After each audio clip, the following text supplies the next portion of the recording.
Staying in the Kimberley, where bottle shop owners and licensees have had until today to argue why tough new restrictions on takeaway sales should not apply to them. The restrictions, which would be the most onerous in the country, have been proposed by WA's Director of Liquor Licensing, Barry Sargent. He'll make a final decision within weeks, but is clearly of the view that the change is in the public interest, even though some people will be inconvenienced. To argue the merits of the proposal, I was joined earlier by the head of the Australian Hotels Association in WA, Bradley Woods, and Perth lawyer John Hammond, who's represented dozens of families at 2 inquests into Aboriginal deaths linked to drug and alcohol abuse. Bradley Woods, John Hammond, welcome to the program. Thank you. Good evening. Bradley Woods, to you first. You've had until today to argue why these bans shouldn't apply to your members. What is the basis of your argument? Well, we'll actually be supporting the recommendations that John Hammond made to the Hope Royal Commission, the Hope Coroner's Inquiry, that there should be a Royal Commission into the very poor state of health and health services but what about for the Kimberley region. And so the recommendation we'll be making is that the director shouldn't be banning alcohol, shouldn't be bringing in prohibition on full-strength and mid-strength alcohol in Halls Creek and then banning other products in the rest of the Kimberley. Are you arguing, though, that these bans are not in the public interest or that they're not in the interests of your members? Well, there's a complex issue here because we're talking about a population in the Kimberley of which about 5% are being affected by chronic alcoholism, generational endemic alcoholism, and yet there's around another 95% of the population that still need to go about their daily lives. Now, bringing in prohibition or restrictions for the entire population isn't the solution because it's still going to get through. The sly grogging is still going to occur. The illegal sales and the importing of alcohol into these communities is still going to occur because the police can't stop it. Is it more than 5%?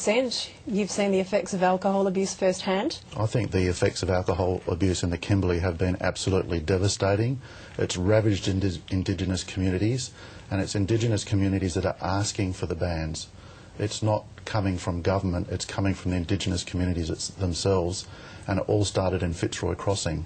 Now, the model there is one to behold because there more children are going to school, there's less people presenting to the hospital having been bashed up as a result of alcohol, and there's a lot more calm in the town.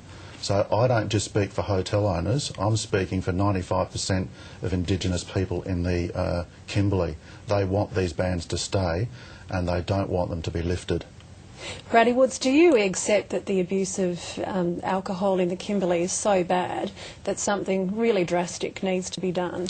Absolutely, and I think the fact that successive state governments have continually failed to put in the health and mental health services required to support chronic alcoholism and major at-risk drinking is a very, very sad situation, and I would agree entirely with what John is saying. But your members can play a major role in this, can't they? Absolutely, and we have. We've put in place many, many restrictions over the years, a lot of them self-imposed, some of them imposed by previous decisions of the liquor licensing courts. So John Hammond, have hoteliers played their part? Well, I say no, but Bradley's entirely wrong because the facts as of today say that the bans have made more children go to school, less hospital admissions through alcohol abuse, less people turning up to the refuge shelters, and just generally a greater state of happiness in these towns. Do you accept the success of the trials in Fitzroy Crossing and Ungulgari? The statistics out of Fitzroy Crossing would indicate that there has been an improvement in school attendance and health-related issues. What the statistics out of Fitzroy Crossing don't show is the major increase in alcohol-related abuse and misuse in Broome and Derby. What it doesn't show is the major increase in street drinking and itinerant street drinking in Broome particularly, and that's become a major problem in Broome because of a shift of population out of Fitzroy Crossing. And in the early days, we saw situations where children were being abandoned and being left in Fitzroy whilst people went up to Broome to buy grog. Is that one of the risks that we run here, that you shift the problem somewhere else? Well, my position is that the ban should be imposed across the Kimberley, so the problem won't be shifted anywhere. And again, statistics I think will bear me out to show that wherever these bans are imposed, that there will be a much better standard of living for Indigenous people. If it is a Kimberley-wide ban, does that blow a hole in your argument that you're going to shift the problem somewhere else? No, look, I think the reality is it's going to come from other areas as well, and people are going to move just south of that ban as well. But what John's talking about is abuse of children and a whole range of awful situations that have occurred. Now, who is doing this? People within their own communities are doing it to each other. Alcohol is not just simply going to stop that behaviour. Do you have any sympathy for hoteliers who might find that their businesses are struggling? Well, in the Kimberleys, not much, because for many, many years they've done exceptionally well out of Indigenous people, and at times also behaved in an appalling manner towards these people. They haven't put back into the community by and large. They've held Indigenous people's credit cards to pay for beer, so that they can pay for beer, and all sorts of unbelievable behaviour has taken place. What about the inconvenience then to those people who do drink responsibly? There will be an inconvenience, but that inconvenience is far less than the damage and the havoc that is wreaked in Indigenous communities and in the towns. Simply banning the sales from those liquor stores is not going to stop it, though.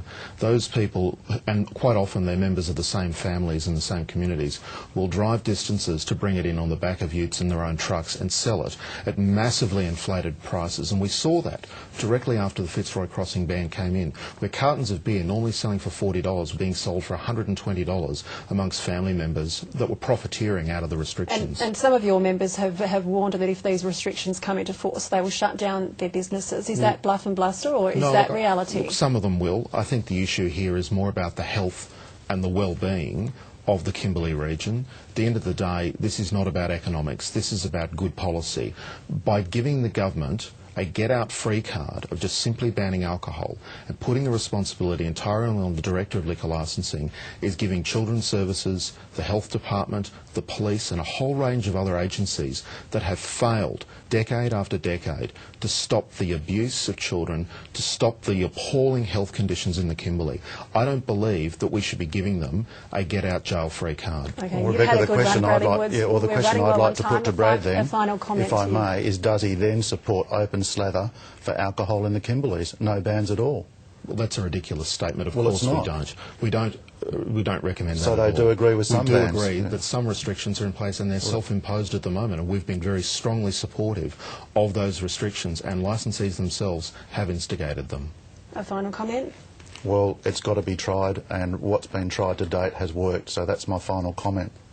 Do you want a final comment? Look, I think a common sense solution where the local communities are working together, and I think John's comments earlier that the local communities want these bans in place is a little misleading, because not everyone in these communities from the same groups want the bans. All right. There's a very broad level of view and not everyone agrees. We'll have to wrap it up there, gentlemen. Thank you very much. Thank you.